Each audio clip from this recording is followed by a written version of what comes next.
has been determined to reach his goals of superstardom. Ironically, his path to stardom started with a setback. At 11, he met his future love.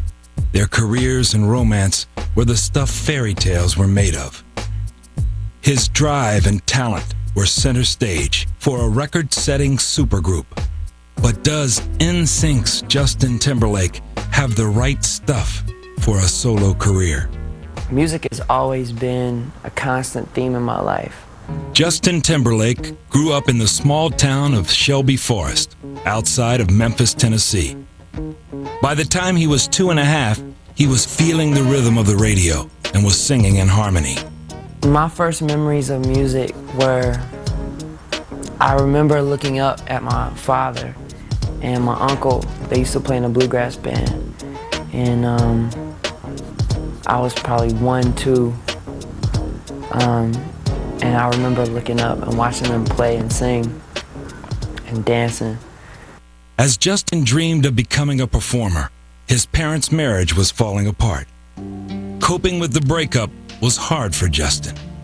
I went through a little bit of inner drama, you know, growing up, seeing other families who hadn't divorced and not really putting a finger on how my life was supposed to be. Was this the right way? Because growing up as a child, you're always taught to do things the right way, do the right thing.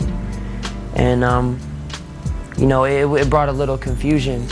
Justin sought solace in the church, where he first expressed himself through song in the Baptist choir. When you sing at church, it's like, don't matter if you mess up. Everybody's just happy you're, you know, praise Lord, praise Lord. Church became his second home. He found peace in friendship and soon realized that inside himself, a special talent was being born. Anybody could go up on stage and sing at church, you know, and I think that's where I really got the nerve to walk up and that's what started the whole bug of wanting to be on stage for, you know, 100,000 people. Justin was constantly developing his talents and becoming more passionate about achieving his dream. You know, I know that if I wouldn't have been blessed and lucky enough to be a performer, per se, with my music, that I would have something to do with it. I just remember him dancing all the time and being in the car, and he always, I mean, like we'd be in the car and me and some other friends would start singing, and then he would just be like, oh, and we'd be like, all right, I ain't gonna sing no more. Now bitten by the stage bug, Justin finally decides he's ready for the big time and auditions for Star Search. Went on the show, auditioned with When a Man Loves a Woman, Bette Midler's version, because I had a male soprano voice when I was like 10. Got to the show, they were like, you're gonna sing this, this. Got there, I was so heartbroken, lost. And if I would have won, even that one time, if I would have won on Star Search, I would have never made that audition to make that TV show. And I landed a gig for 2 years. His Star Search loss was Disney's gain. He was soon picked to join the cast of the Mickey Mouse Club. All I knew was I was going to be on a TV show. I was 10. I was like, I'm going to be on TV. First, you know, it was kind of like, what? The Mickey Mouse Club? And the kids back home were kind of, M-I-C, see you real, you know, the whole song when you walk through the hallways and stuff. I know for him it was an amazing experience, you know, just learning the business. This was 1993. I was doing a guest appearance on the Mickey Mouse Club, and I'm walking down the hallway from my dressing room to the set, and there's this kid singing in the hallway, and he's doing all these runs. He's doing all my runs, mind you. And I'm like, what in the hell is this? Here we go again with someone emulating and imitating, and you know, obviously at that point I was like, okay, at least he's just on the Mickey Mouse Club. We really don't have to worry about him right now. Coming up, Disney was a breeding ground for future stars and future love. Justin was a focused and hard-working 11-year-old. He wanted success and worked hard to get it. But was he prepared to deal with failure? Wow, this is incredible. And then all of a sudden it was just like, whew, gone.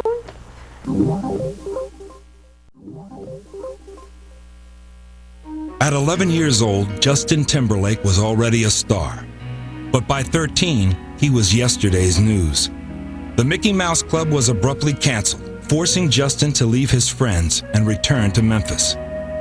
It didn't take long for the routine of real life to take its toll on Timberlake, making him at times rebellious and musically uninspired. I was like, wow, this is incredible. And then all of a sudden it was just like, whew, gone. And so that was like, what am I gonna do? Of course I'm 13, what am I gonna do with my life? Nah, but I mean, it was cool because I just went back to school. I went back to school and caused a little bit of trouble. After living at home for a year, Justin received the phone call that would change his life. And he said, you don't know who I am, but we have, you know, the same agent. And, I saw this tape of you, and there's this guy down here in Orlando who has a whole lot of money. And he wants to fly you guys down. Justin immediately flew to Orlando for the audition, and along with his friend and former Mouseketeer, JC, became a member of the group NSYNC, a name coined by his mother. Things just started happening, and all of a sudden there were 5 of us. And we were rehearsing, after everybody got done with their 9 to 5s. We were rehearsing late till 2 in the morning. When they first started, they lived together in a house in Orlando, so it wasn't like they just all went overseas and met and, started working. It's like they had a long time to get to know each other, and they're like brothers, actually. By the tender age of 14, Justin and NSYNC were traveling throughout Europe in hopes of perfecting their act before bringing it to the States. The demanding work schedule of a supergroup in the making was hard, but the young Justin Timberlake persevered. NSYNC became more than a singing group. They became friends. We stuck around and really spent time getting to know each other before everything took off for us. And that's, I think, the best part about the group. Justin also remained close to his mother and best friend, who stayed by his side the entire time, making sure her son remained grounded. She's been with him and a supporter from the time he was very, very small, in Disney, and has been with him side by side. I know they tell stories about being on the road when NSYNC first started and they were in Germany, and Mom was right there on the bus, up all night, working all day. I think we kind of grew up together. There were things that she learned about life through me. It was like, if he had a problem, like he would tell her before he would tell me sometimes, But they're really, really close. She's my best friend. She's been there. There's pretty much nothing that my mother does not know about me, with the exception of a couple of things. In 1996, NSYNC released their self-titled debut album in the United States, which sold more than 10 million copies. They released 3 more albums over the next 3 years, achieving phenomenal chart sales and a cult-like following among teenage girls. Justin's life is a dream come true, and while living his dream, he finds love with former Mickey Mouse castmate and pop sensation, Britney Spears. When he came on 106 in Park and they did like word association and said, Britney says, my lady, everybody in the audience was like, oh, it's very gangster, like claim your girlfriend at the same time, and yet, still more women want you. I don't understand that, but that's the way it goes. They're both terrific, and I thought they were terrific together, and I thought that their relationship was great, as long as it made them both happy. When we come back, with success and love, a confident Justin takes time out from his bubblegum image and expresses himself on their 3rd LP, Celebrity.